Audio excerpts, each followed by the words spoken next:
America right now in particular is in desperate need of focusing on critical thinking skills. We're going to be talking about that today in levels that I know nobody else is, not because they're that deep, but because they're just not talked about.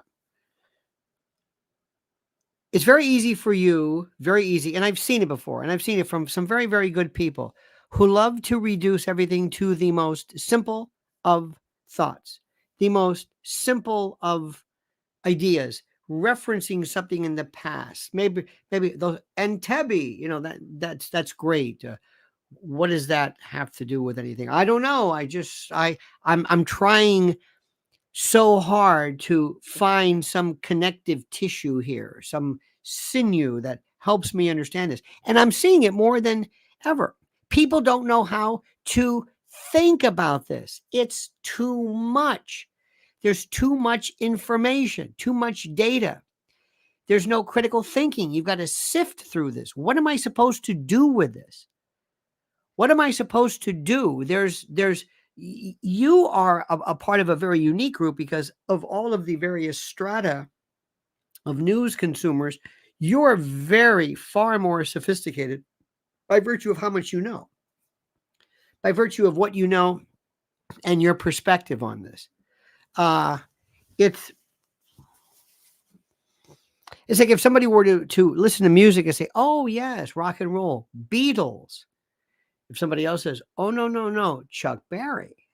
You see how one goes back further? One ties it better historically? That's what's going on right now. Let me tell you one of the most important issues, which I find wonderful, and I am gloating. I am a human being, and I recognize what I am. I'm a petty person. I love gossip. I love schadenfreude. I love seeing my enemies crushed. I love being right. I love saying I told you so. And I love when very stupid people who do not deserve the level of success that they have because of, there's something wrong. There's something wrong with, let's say, Carmen McRae being elevated to this status and Taylor Swift going beyond that. There's something wrong intuitively with how do I say this? With this trite nonsense. There's something wrong when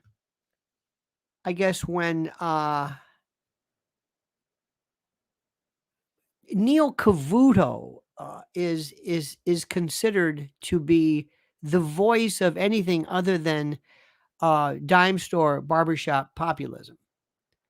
There's something wrong with that, and I recognize that. There's something wrong, and I'm going to do everything in my power to bring people back around to this. But let me tell you a phenomenon that I'm seeing. And if the right knew what they were doing, they would be able to act on it, but they don't. America and many people have had a hard time with the Jews. No, not with the Jews, but either the concept of Judaism and even the word Jew. Jew is the only word that can be used both as a pejorative and as a descriptive, depending upon how long you say it, depending upon how long you utter it. When you say, Eddie's a Jew, that's one of the verses. Eddie's a Jew. It just, and you can hear it. And the reason for it, believe it or not, is not necessarily anti-Semitism, but it could be a lot of other reasons. Perhaps maybe the subject matter is alien. Maybe the same way people respond to issues that are racial in nature. I don't think people are racist as much as people think, but whenever the notion of Black Lives Matter comes about, what people will do is they will say, it bothers them because they understand the politics and the phony politics involving race matters. So they will immediately respond, not because they're racist, but because there's a political subtext to that of Black America. Same thing with Israel and Jews. Many people feel, look, I've got no problem with Jews whatsoever, with Judaism, but I think Israel pulls us into stuff that we don't need to be involved in. And we've been saying that about everything since Vietnam. What do we care about Vietnam for? What the hell is that about? What does North Korea have to do with anything? What does Israel have to do with it? I've had people tell me, look me in the eye and say, I've got nothing against Israel or Jews, but if they weren't our ally, we wouldn't have all these problems. And mathematically, it's true. That's a problem with allies. Did we necessarily have to be involved with World War II? Pat Buchanan and others say no. This is a reality. When you align yourself, when you say we're behind you, whatever that is, whether in this phony baloney cotton candy NATO Article 5 business or what have you. So we're having a lot of folks right now who are really, maybe for the first time, saying, what does Israel have to do with us? What is our connection? Is it worth it? Why are we aligned? Why are we involving ourselves so openly and so vocally, involving a de minimis population in a very small piece of land that has nothing to do with us, where we're invoking and encouraging the wrath of billions of people, and we're being looked at as the same way we looked at Vietnam, we looked at Russia and China for funding basically our enemies who are killing American soldiers. Does that make sense to you? Now, if you do not, I'm not asking you to subscribe to that.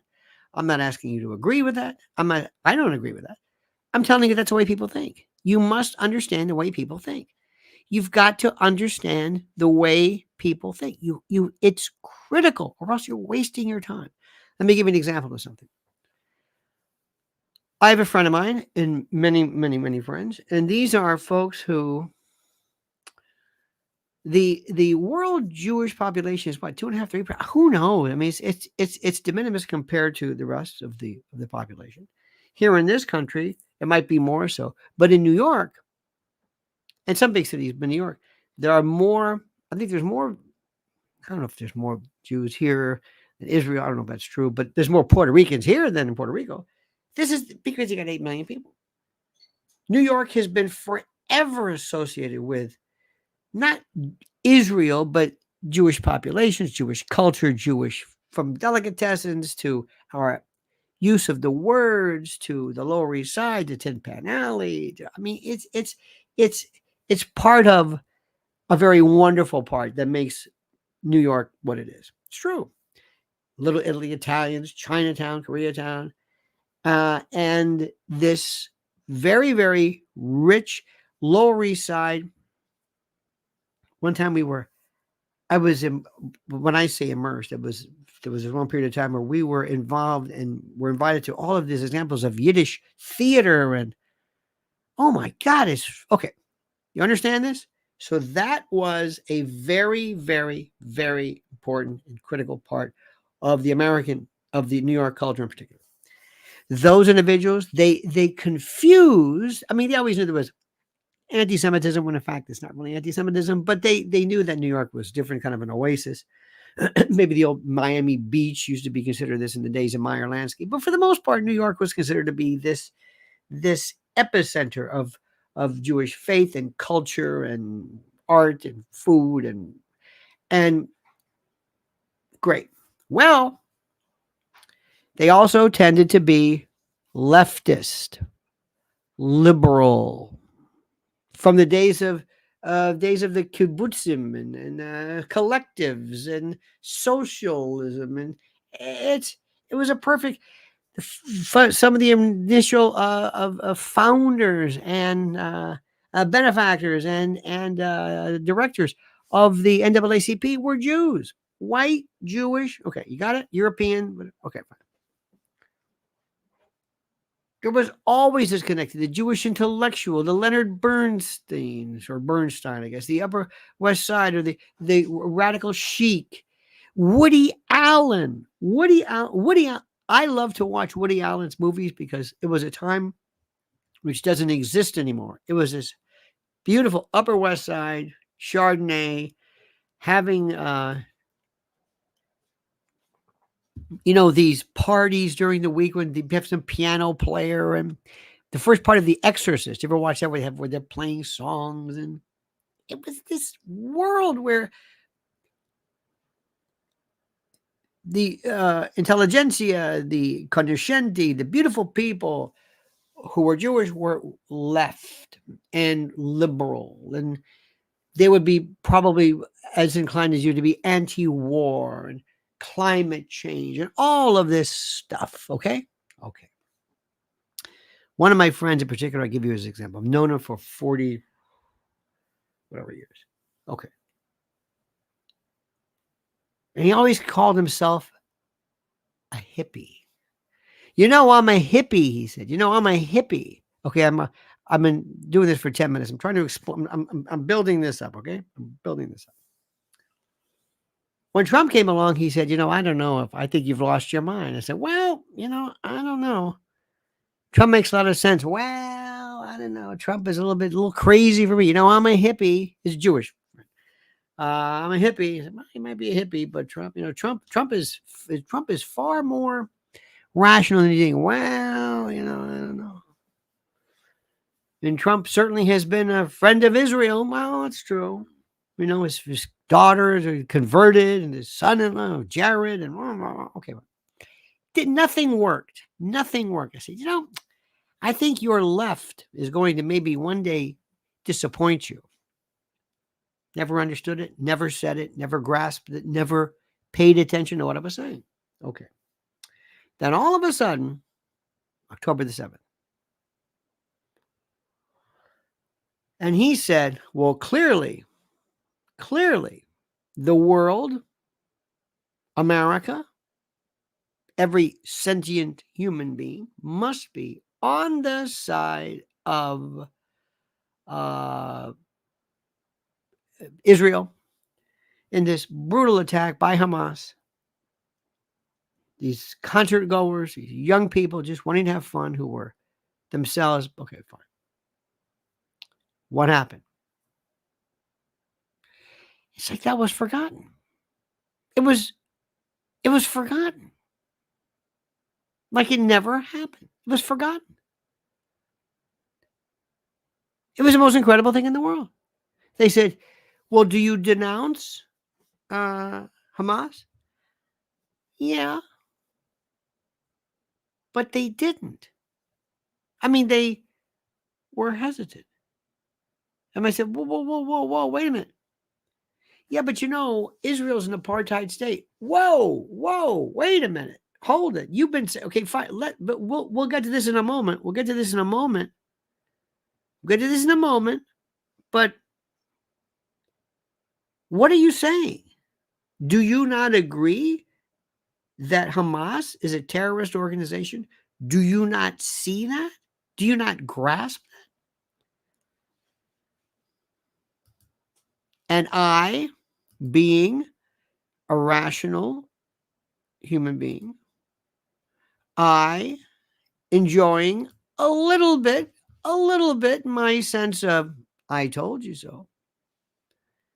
My friend, the erstwhile hippie, the person who, always thought himself a kind of a lefty and liberal and progressive and liked to watch maybe Rachel Maddow and liked the NPR and maybe liked to go to bookstores and walk around like the prototypical New York liberal. This is a guy with the Strand bookstore bag and the New York Times.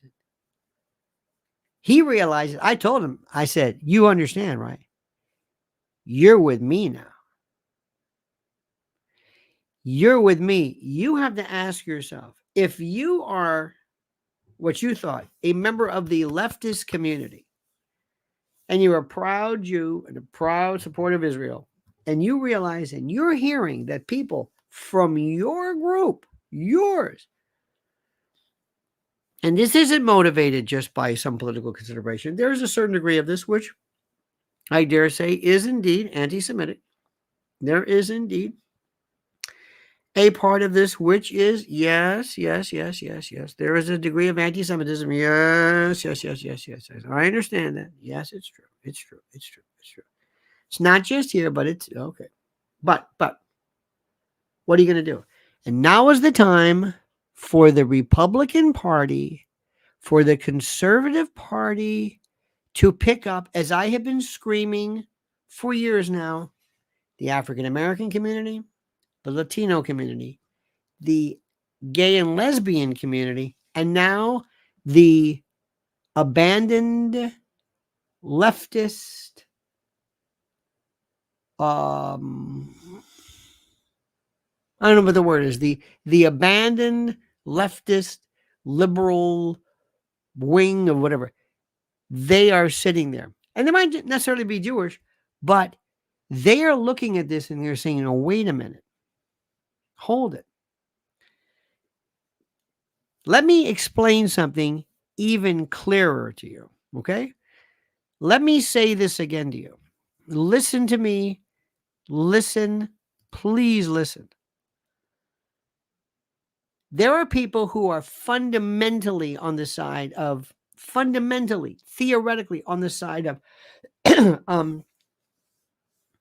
I guess you would say, theoretically on the side of Palestinian community. And nobody's for Hamas. Let's be honest. Nobody, and that's a very important point.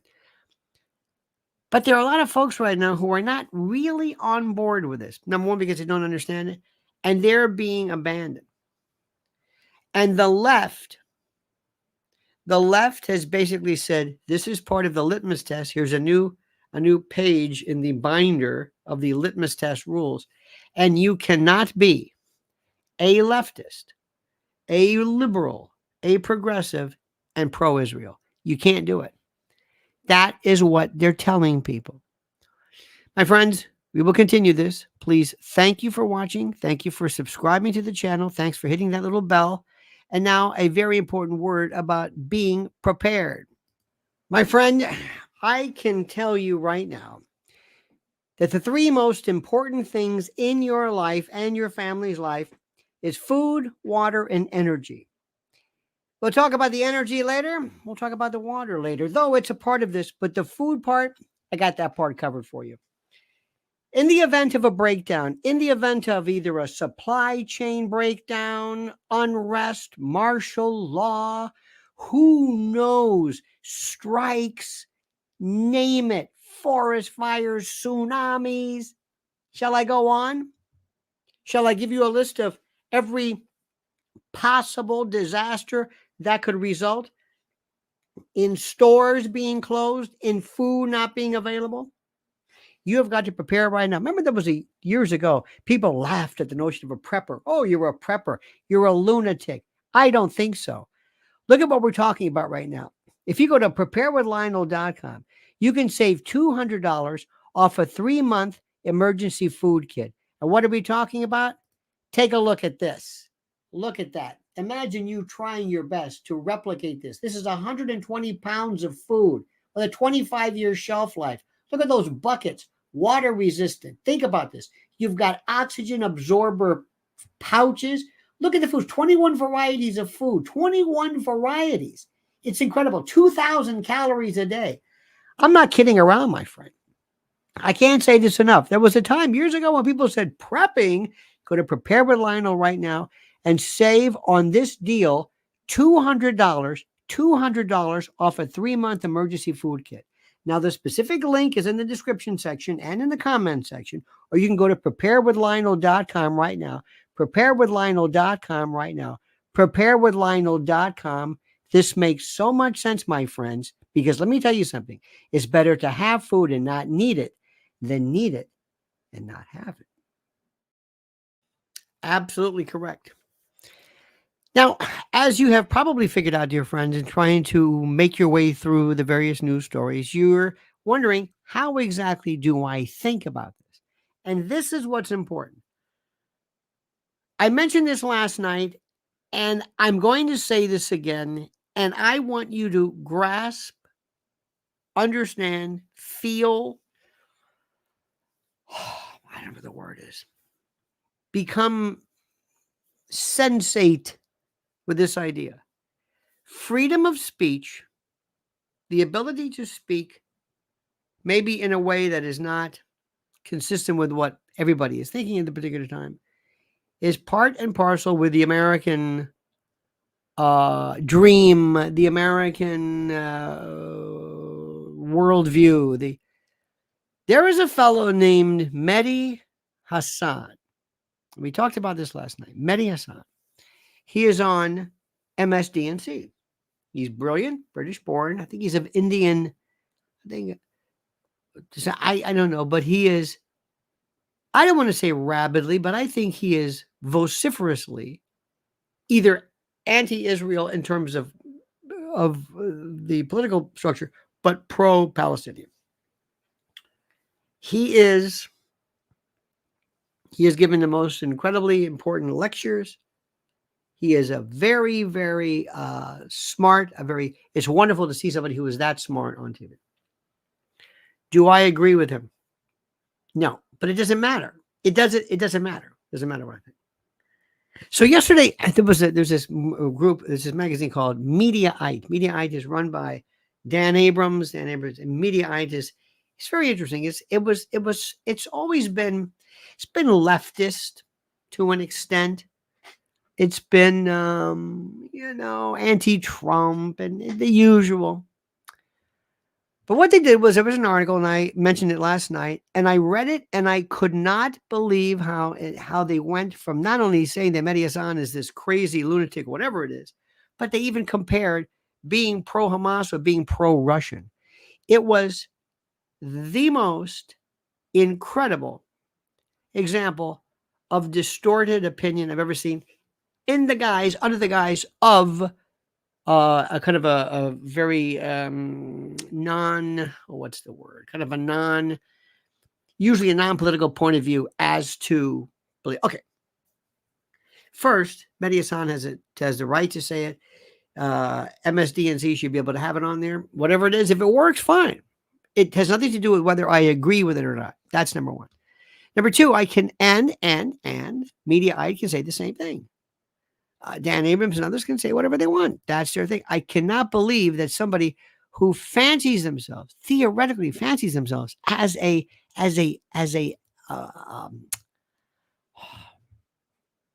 platform that looks at what's going on carefully and rationally. Okay, fine.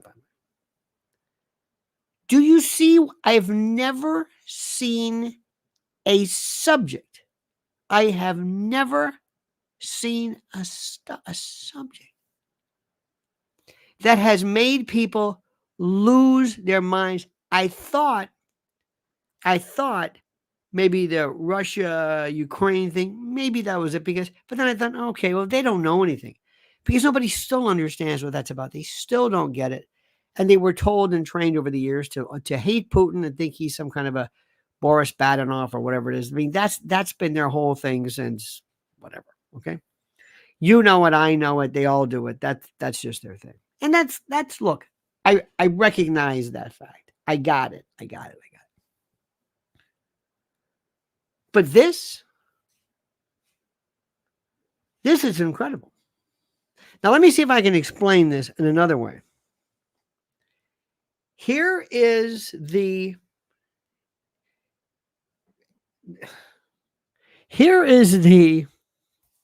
Israeli issue here. Okay. In that, you have to say, what is this about? This goes back to well before 1948, well before. This is about a homeland, who lives where. Fine. We know it. We've understood it. I don't want to go through and talk about this again, but we all understand this. Okay, fine. Now, there has always been this idea, and the way it was portrayed in a very weird way was there was Yasser Arafat, this ugly, scary, Ringo Starr looking dude who wore a sidearm. Remember towards the end when he was really old, he would do this. It was, oh my God, it was the hardest thing to watch him speak. 1972 Munich, the Olympics, the world said, you did what? This is where the world said, wait a minute, you did what? It was something which was incredible. It was incredible. This was something so big. The world said, this is unconscionable what you did. unconscionable. You went and you decided that you were going to involve yourself into this horrible, horrible example of, I guess, duplicitous. I don't know what the word is, but you went and you took the Olympics, and it was a long time before they recovered from that. I mean, then there was a raid. Forget the raid in Tempe. There was before that, but the Mossad, this, oh, is it sword, Gideon's sword, or whatever, these stories, this romantic story of Israeli intelligence, and David against Goliath, and how they fought back, and it was just incredibly, just the world was behind you, and then something happened. I don't know what it was. If you follow this, world opinion is critical. World opinion is what I think is the most important aspect of the battleground. World opinion. And what happened with this, which is so critical, what's so critical, is it started to change very differently. Maybe around the time of Bibi, maybe the first Intifada, second Intifada, who knows? But today, forget that. The world right now, despite the fact that Hamas attacked in this savage example of naked terrorism, naked aggression, Hamas, this is still kills me. This is Einsatzgruppen group, and this is death squad stuff. This is obvious. And even that, think about what I'm saying, even that hasn't done anything to make an appreciable change in the collective world opinion of Israel. Let that sink in. Now, I don't care what they say about the United States or France or Italy or what Europe is saying. It doesn't matter. Those are governments. What the world, what the street, what people are doing, certainly youth and young people, and they will consider, they will change, by the way, world opinion. Remember, these folks are, this is the future. My generation basically killed, or for a while killed, the notion of any renewal or any chance again at kind of replicating, Vietnam, but notwithstanding all that stuff. Do you see what's happening here? Do you see? There's something that happened so drastically. Now get scared. Why? What would happen if something happens here? I said this the other day. Who benefits from that? Who benefits? It's easy. Who benefits if something like that is brought to our shores? Who? Who does? Think about this. Does Hamas benefit? No. Because Americans think that's over there. We kind of think of them as they're just frustrated young men without, I don't know, jobs and hope, women, girlfriend, these incels and blah, blah, blah. What happens to them? What happens to them? What do you mean happens to them? Their future. If something happens here, something big, something horrible, and it is associated, whether true or not, with Hamas, that changes everything. Then you're going to see all of the people who were standing on the steps of Harvard Law School and various renowned and vaunted institutions, those individuals that were applauded at first, now we're going to say, wait a minute. Now we understand things a little bit different. If you don't see the potential for actual terrorism here, or false flag, or agent provocateur, or combinations thereof, if you don't see what's happening, you're not paying attention. You're simply not paying attention. It is that scary. And now they're talking about war with Iran. I heard somebody the other day say Israel is wasting too much time. No, focus. Are you sure you want to do this? Because once you start, there's no, okay, my bad, never mind. You understand what I hope you see what is happening right now. And you must listen to what they're saying in Israel. You must know what they're saying in Ramallah, what they're saying in Cairo, what they're saying around the world.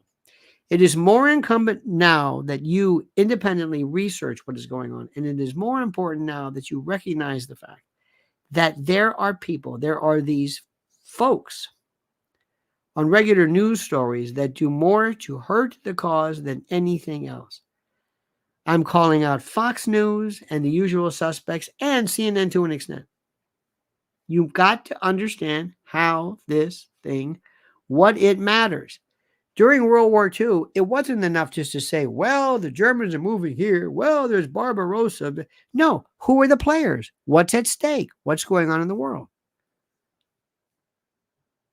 Ask yourself this question. If you could eliminate from the equation, for some reason, mathematically, take an eraser and just not remove Israel, but remove Israel from the equation. And Israel now becomes, I guess, a Palestinian country. Do you think the world would be better?